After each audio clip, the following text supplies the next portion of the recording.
Merhaba, bu videoda dama şişme mont kalıbımı nasıl indirebilirsiniz ve nasıl dikebilirsiniz onu anlatacağım. Kalıbı dikenbir.com web sitemiz üzerinden indirip A4 ya da A1 formatında çıktı alabilirsiniz. Burada ben A1 formatında bilgisayarımı açıyorum, dosyayı kaydediyorum ve Ozelitçi'de Ozelit çıktısını alıyorum. Gördüğünüz gibi büyük makinalarda çıktı alınabilir ya da ev tipi yazıcılarda A4 olarak çıktı alıp onları birleştirebilirsiniz. Çıktıyı aldıktan sonra A1 rulosundan aldığımız çıktıyı makasla keserek tüm kalıpları kullanıma hazır hale getiriyoruz. Tüm kalıpların üzerinde düz boy çizgileri vardır. Düz boy çizgilerini dikkat ederek kumaşa yerleştirip kesimlerini istenilen adette yapacağız. İlk olarak astar kesimi yapıyorum. Beden astarı kesimi. Kol astarında saten gibi kaygan bir kumaş kullanmalıyız.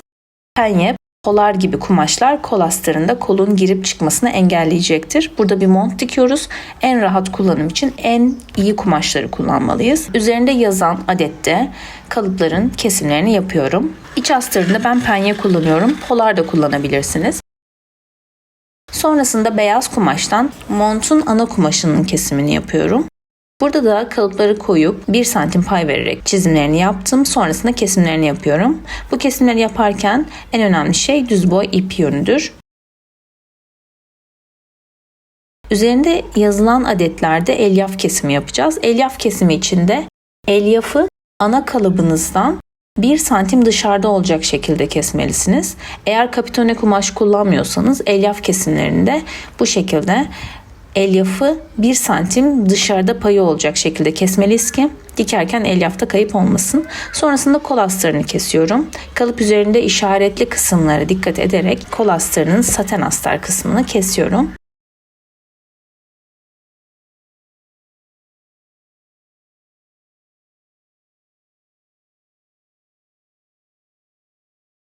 Ribana kesiminde de kalıplar üzerinde ribana çizgi yönü ve kalıp esneklik yönü. Özellikle ribananın çizgi yönünü belirttim ki kafalarda bir karışıklık olmasın. Bunlara dikkat ederek kesim yapmanızı tavsiye ederim.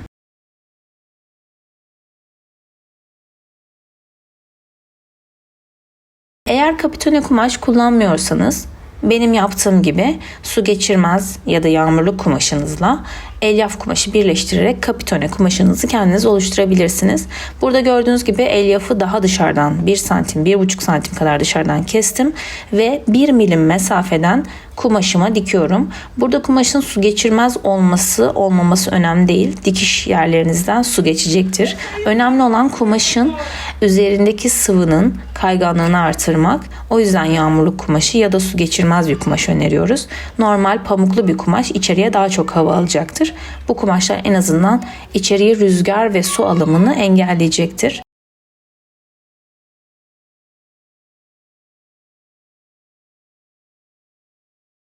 Kolda, ana bedende, kapşönde tüm parçaları tek tek 1 milim mesafeden dikiyoruz. 1 milim 2 milim çok da fark etmez. 1 santim dikiş payı var ne de olsa. Ama siz dikebileceğiniz en dış sınırdan dikmelisiniz ki daha düzgün bir görüntüsü olsun. Kalıp üzerinde kapitone çizgi yönlerini de çizdim. İsterseniz bu çizgileri de taşıyabilirsiniz. İstemezseniz istediğiniz modeli vermek için istediğiniz deseni çizebilirsiniz kumaşlarınıza. Bu çizgiler birbirini takip ettiği için kalıp üzerindeki çizgileri yerleştirirseniz bütüncül bir tasarım oluşmuş olur dikim bittikten sonra.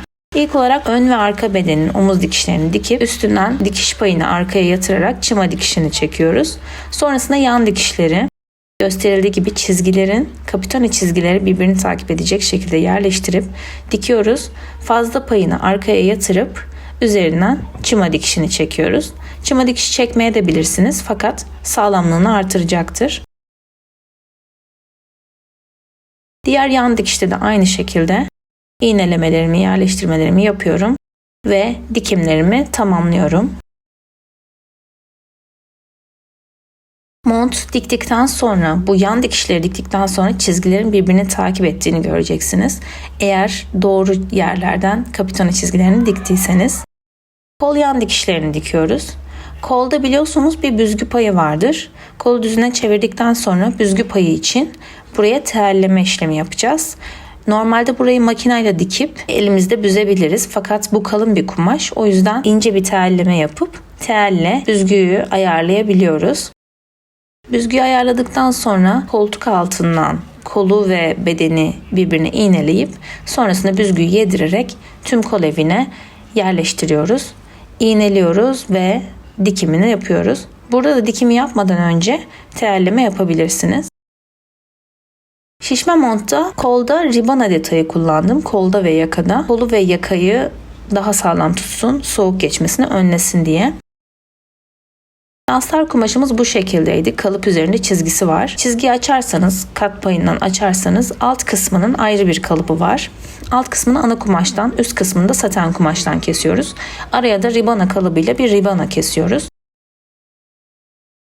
Ribana kalıbının üzerinde ribana çizgi yönü ve kalıp esneklik yönü belirtildi. Bunlara dikkat etmenizi özellikle tavsiye ederim.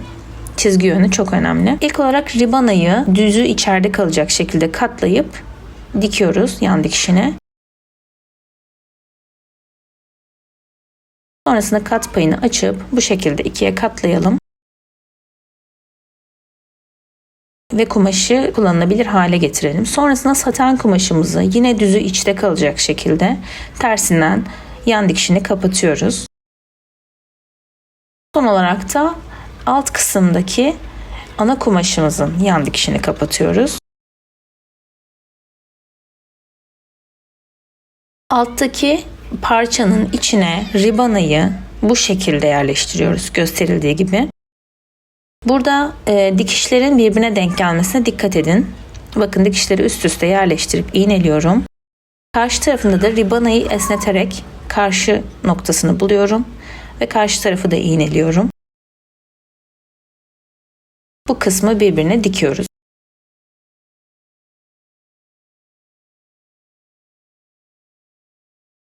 Dikim tamamlandıktan sonra diktiğimiz parçayı saten kolun içine bu şekilde yerleştirip dikiş payları bir arada olacak şekilde yerleştiriyoruz ve bu kısmı da dikerek tamamlıyoruz.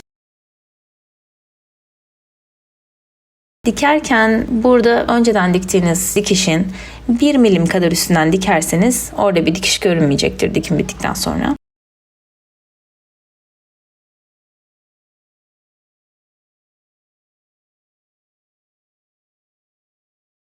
Bu şekilde görünür. Çevirdiğimizde de bu şekilde kol kalıbımız hazır.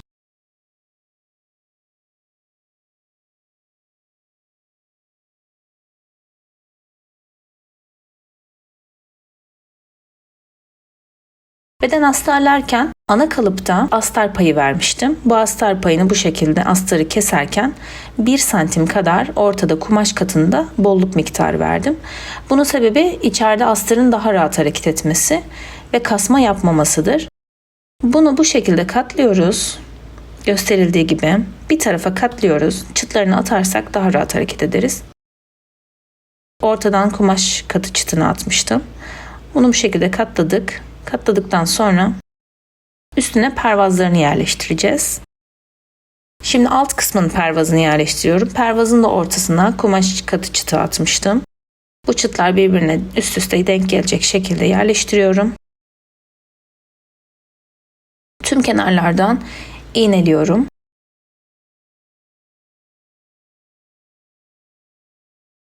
Bakın bu şekilde katlıyorum, katı devam ettiriyorum ve arka tarafından dikiyorum. Bu 1 santimlik pay ortada rahat olmalı. Bu 1 santimlik payı astara dikmiyoruz.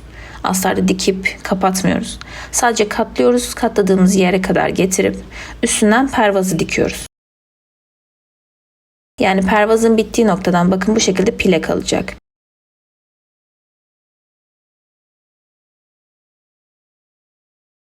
Pervazı iç kısımlarını, içte görünecek olan kısımlarını yarım santim kadar içe katlayıp bu şekilde yerleştirelim ve dikelim. Tüm pervaz parçalarında aynı şeyi yapacağız. Yan tarafları direkt dikeceğiz. Orta kısımları, ortada görünecek olan kısımları da yarım santim kadar içe katlayıp iğneleyeceğiz ve dikeceğiz.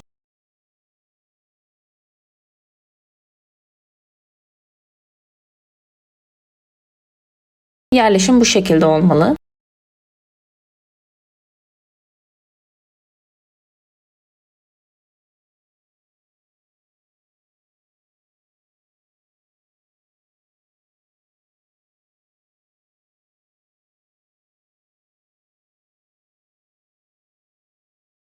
Tüm katlamaları aynı oranda yapmalıyız. Bu önemli çünkü omuzlardan birleştirme yaptığımızda ön ve arka pervaz birbirini takip etmeli.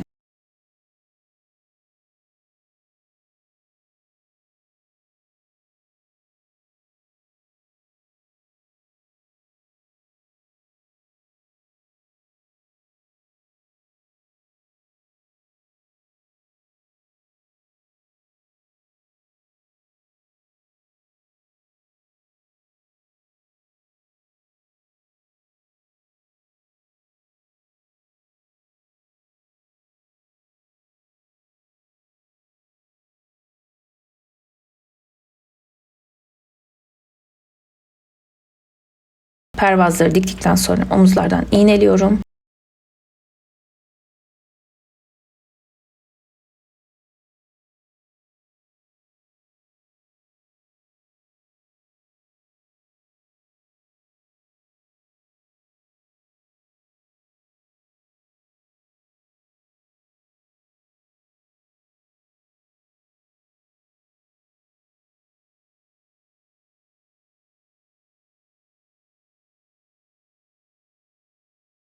Omuzu yine arkaya doğru çevirip üstten çıma dikişi çekelim.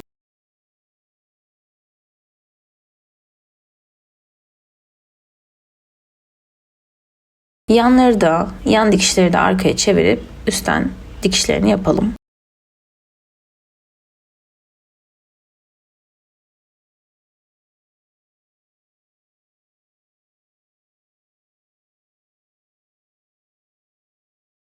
Beden pervazımız hazır. Kol pervazımız da hazırdı. Kol pervazını da düzüne çevirip yanına koyacağım. Astarlamadaki mantık şudur. Siz iki ayrı ceket dikiyormuşsunuz gibi iki farklı ceket dikersiniz ve bunları birbirine iç kısımlarından diktiğinizde dışarıdan bir dikiş görünmez. Astarın kolunu da bu şekilde yerleştirip bitmiş bir ceketin kolunu takıyormuşuz gibi düzü düzüne denk gelecek şekilde koltuk altından iğneleyelim. Sonrasında kol üzerindeki çıtlardan iğneliyoruz. Bunun birincisi omuz çıtı. Omuz çıtından iğneleyelim.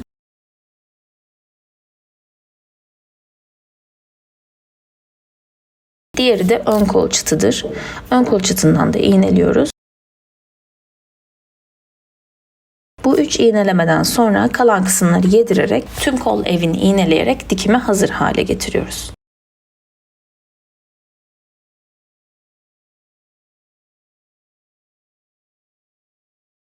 Kol evini 1 santim dikiş payından dikiyoruz ve astar dikimimizi tamamlıyoruz.